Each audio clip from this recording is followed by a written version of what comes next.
오늘 일요일 예배 시간에 묵상한 것을 조금 정리해 보면서 제 개인적으로 생각하는 그 하나님과 지상, 지금 뭐 놀라운 그 신비한 우주 속에 우리 살면서 천당에 대한 그 이야기들이 2000년 동안 이제 부활, 재림, 심판의 기독교 핵심 사상으로 온 것이죠.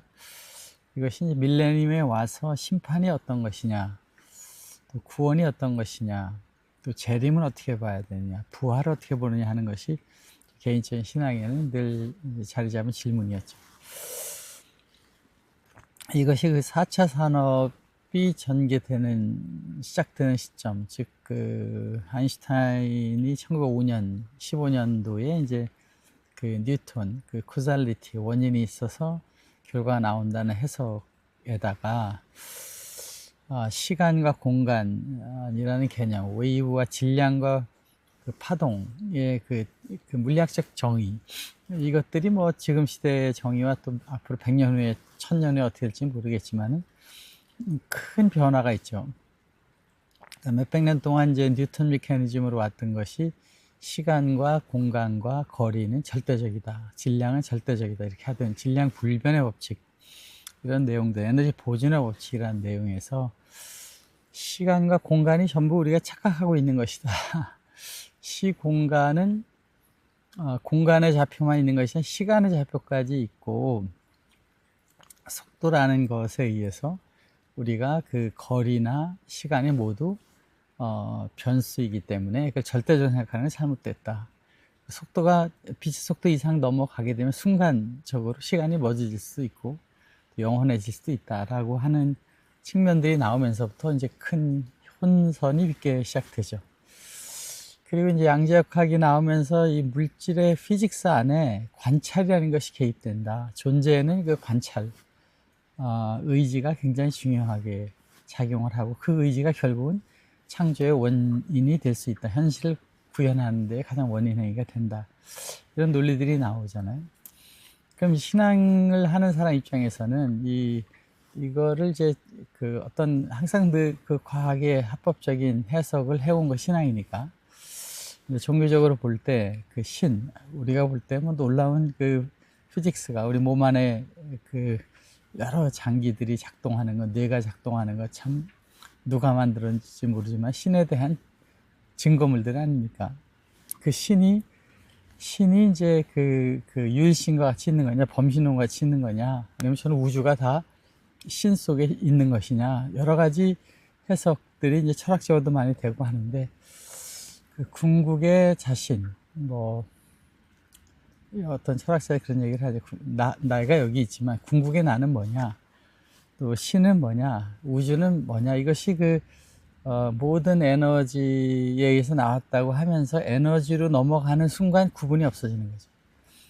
에너지가 되는 순간 모두가 하나니까 결국은 그 예수님이 말씀하신 우리는 하나다 하는 것과도 같다, 이런 거죠. 그런 면에서 우리가 구원과 그 심판의 얘기들을 보면서 우리에게 그 절대자로 군림하고 있는 신과 사탄의 얘기를, 이제 4차원적인 물리학계를 보는 시각이 달라지듯이 우리도 새로운 변화의 시각이 필요하다.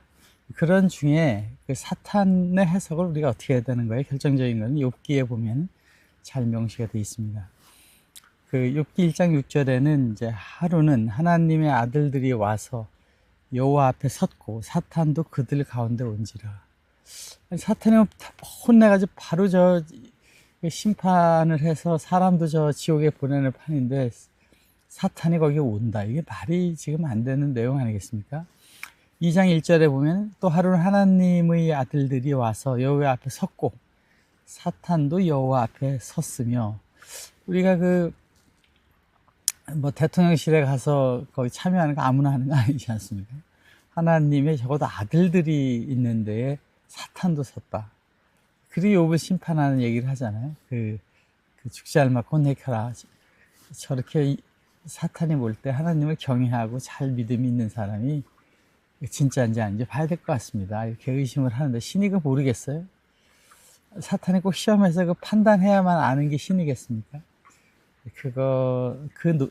논리 자체가 욥기에 있는 논리가 되게 어색한 논리죠. 신을 바라보게 하는 신앙인에게 있어서는 앞뒤가 좀 맞지 않는 것 같은 이제 내용인데, 이것을 조금 더 긍정적으로 보면 이제 두 가지 관점이 저는 있다고 보는데, 하나는 사탄도 역시 하나님의 그 검사 역할을 하는 것이다.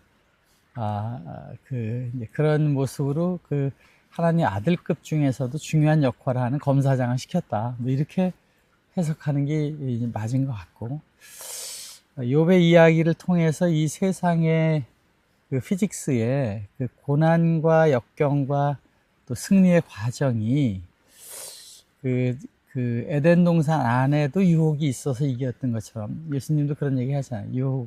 마음속에 있는 유혹이 문제지 사탄 같이 이런 것이 아니라는 얘기를 여러 번 하지 않습니까? 보암직, 먹음직이라는 것이 이미 사탄을 정의한 것이기 때문에 이제 그런 것이 우리 마음속에 있는 것이고, 우리가 사탄을 어린이처럼 얘기하던 그런 것은 조금 다르게 봐야 될 것 같다는 게 제 생각입니다.